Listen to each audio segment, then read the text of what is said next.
the champagne, pop. It's my house, come on, turn it up.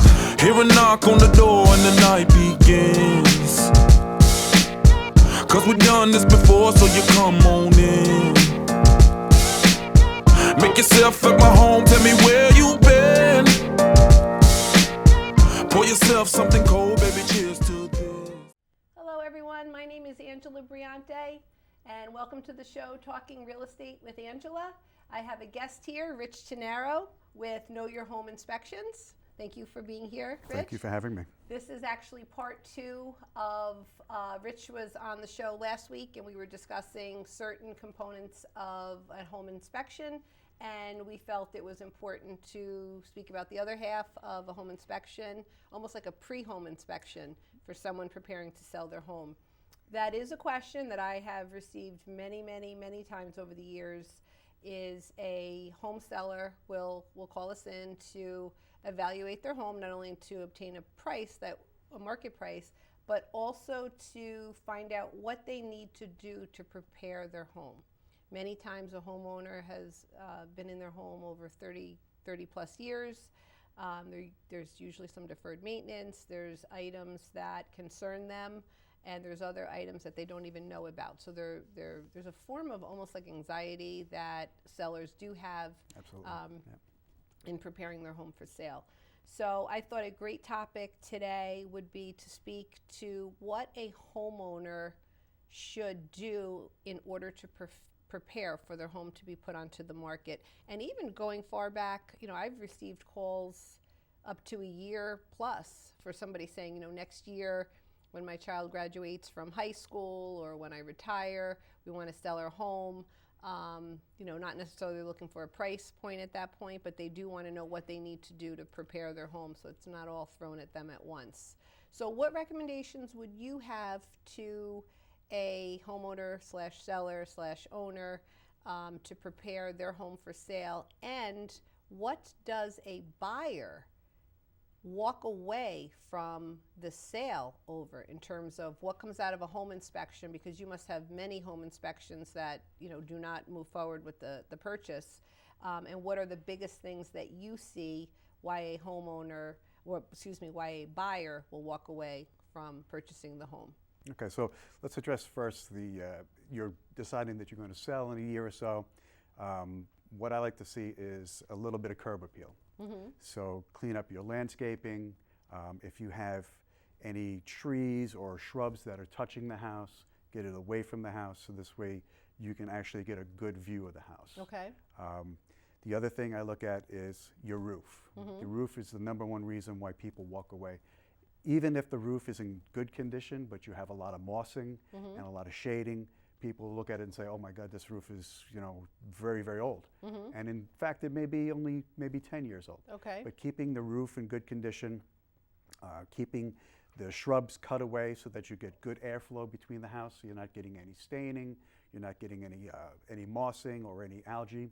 Mm-hmm. That's a good start. Okay. The other thing is to make sure that your gutters and your leaders are clean and away from the house. This way you're not attracting any moisture to the house, because the next thing that goes into the house is, how dry is the basement? That's the question I always get. Big issue. Yes, so I always get, issue. how dry is the basement? Do you smell mold? Mm-hmm.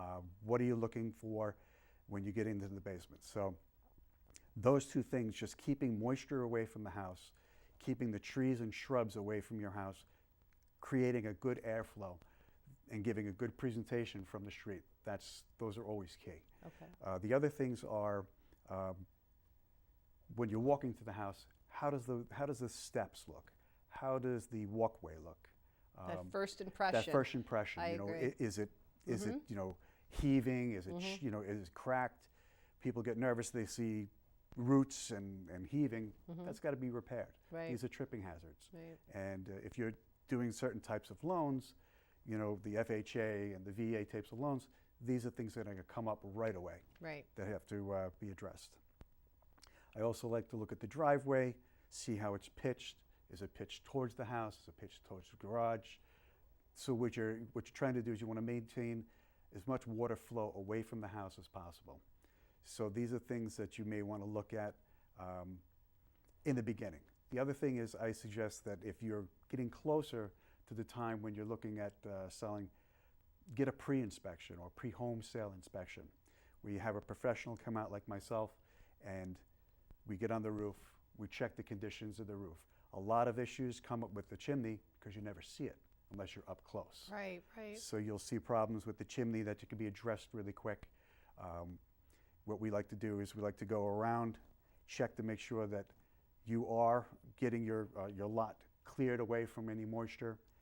I go in and I check the age of the mechanicals, make sure they're running. Would you recommend somebody having a full tune-up on the mechanicals so Absolutely. that when a inspector is there or the buyer's about to move forward, they feel that it's really been maintained? And of course, if there's issues, it's not going to have an issue at the inspection as well? That's correct, because what you want to do is you want to make sure that you're showing the buyer that you have been maintaining the property, Right. you have been maintaining the mechanical, and that it's been cleaned and it's properly running. So especially when you're coming into warm seasons, you don't want to have your air conditioning fail at an inspection, because I will stress the house when I go into an inspection. Right. I'll turn the air conditioning up, I'll make sure all the zones are working, I'll turn the heat up even though it's hot out. I want to see the furnace or the boiler running, so this way I can get an idea how it's been maintained based on the flames that I see, based on the exterior, checking all the pipes to see if there's any corrosion, things of that nature.Ose are things that you would have covered. Having a service professional come out and doing a cleaning and making suggestions on anything that would need to be replaced at that point. Right. And do you leave a documentation that the homeowner could use in the almost like the marketing efforts to say, so let's say if a new buyer is walking in the door to view the property, a display right on the table could be a pre-home inspection to say these are the issues that were identified, these were issues that were addressed, and I think that that would provide a comfort level, even though they'll do their own home inspection. At least I hope they would. Yes. It gives them a comfort level to say the seller's not hiding anything. If anything, they're going up and above to share. Yeah, I some do information. provide a report. Okay, Absolutely. that's great. Provide a report. Other things that you may want to consider are environmental testing. Okay. Radon testing. If you live in a well community, maybe test the water, have that report there. Septic testing, make sure that you've had it cleaned and given have that documentation readily presentable to any potential buyer, because septics and wells are big issues with buyers, especially coming up from the city, not knowing where the well or septic is. I was just going to say that's the number one reason, the intimidation of a septic and a well that I see with buyers that aren't familiar, when they have municipal sewer and water and all of a sudden they're experiencing a septic and a well. That is definitely a big issue that I've experienced myself over the years. So possibly, would you recommend testing the water, shocking the well, as much as 1 year prior, or do you think that's something that really needs to be done closer? I think that's something you want to do maybe a little bit closer. Okay. So this way you can provide that information and it's not dated. Okay. Okay. With radon testing, unless you've done construction after you've done the test, where you would put in a sump or anything that opened up the foundation where you can get radon gases into the house, you could do that a little bit closer or after you've done those repairs. Okay. So if you're doing repairs to the basement, for sumps, or if you're putting in any kind of a curtain drain where they're breaking open the foundation or the slab or the floor, those allow radon gases in, and that's where you get a lot of people who have said, I've tested the radon 5 years ago. And I'll ask, well, did you do any work in the basement? Oh, we added a sump because we have groundwater. Well, that's a pit that's allowing gases to escape. Interesting.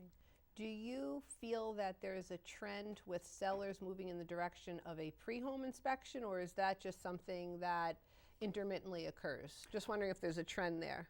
I haven't seen a trend. I do speak to some realtors who are mostly on the sell side to try and promote it, because, again, you don't want to get an inspection that's going to have people walk away or where you're going to have issues that are going to affect the price of the house. Right, and I mean, and from this, I think it's full disclosure on issues is definitely required. The Department of State monitors disclosure of any latent defects, anything wrong with a property, it is the responsibility of the salesperson, the licensed real estate salesperson or broker or associate broker, to disclose any issues with the home. So I think that as much as the seller might not want to do that, it's a good thing because those issues could be rectified. Right. So it's a, almost like a touchy subject, but I think that being that from the realtor side, we have to disclose it the minute it's known. But also, I would hope that most sellers wouldn't want to sell their home with any issues. But they would have to be addressed. Maybe the price would be reflected, and then they're actually passing on that home, in good conscience. Which is what a good a pre-inspection will do. Right. If you realize that your furnace is 40 years old and it's on its way out, you may price the house differently, knowing that, or you may want to say, you know what, we're gonna credit you a little bit towards the purchase. It's running, but it's older. Right, and they'll probably, most likely, a good buyer's agent would represent that buyer after your lengthy report comes back. They would probably take into consideration that their offer might not stick because they might renegotiate the deal and say, wow, we didn't realize that boiler only had 3 months to live. We thought we can get another 5 years out of it. Correct. So it's really good up front to know this information. So thank you, Rich. You're really a wealth of knowledge. You're good at what you've been doing. You've been doing home inspection for about 7 years. Close to 7 years now. And in the industry for 30. That's correct. That's significant. So I guess what I'll tell anyone out there, if they have any specific questions, would you be available for a follow-up if anyone wanted to just, understand the process Absolutely. a little bit further? So again, this is Rich Tinaro, Know Your Home Inspections. If anyone had questions, they could email you at info@knowyourhomeinspection.com.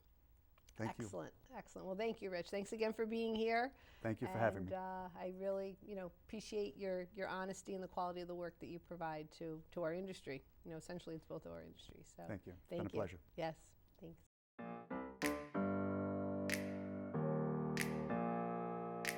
Open up the champagne, pop. It's my house, come on, turn it up.